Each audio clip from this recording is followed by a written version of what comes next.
Aksi Wali Kota Palembang Ratu Dewa yang menyamar jadi ojek online, ojol, demi memantau parkir liar di sejumlah minimarket menarik perhatian publik. Mendapati masih banyak juru parkir, jukir, liar yang beraksi di minimarket meski ada tulisan gratis, namun Ratu Dewa tak menemukan adanya paksaan. Hal tersebut dinilainya cukup positif dan mulai tertib. Tak hanya menjadi ojek online, Ratu Dewa juga berpura-pura menjadi sopir taksi online, Taksol. Dia berkeliling ke sejumlah minimarket, Indomaret dan Alfamart yang ada di wilayah Palembang.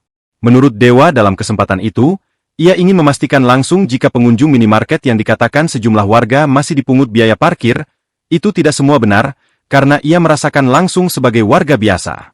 Kita tinjau beberapa titik parkir di Palembang, karena banyak jukir liar dan ingin memastikan nian. Karena banyak pengaduan baik DM yang dikatakan gratis parkir, tetapi kenyataannya masih bayar, dan kita pastikan nian biar ada bukti nyatanya, kata Dewa. Di titik kedua orang nomor 1 di kota Palembang itu, kembali menanyakan ke jukir yang ada, dan dijawab hampir sama. Sama di tempat ketiga dan keempat, para jukir liar itu hampir sama menjawab jika biaya parkir tidak mereka paksa, namun jika dikasih akan diterima.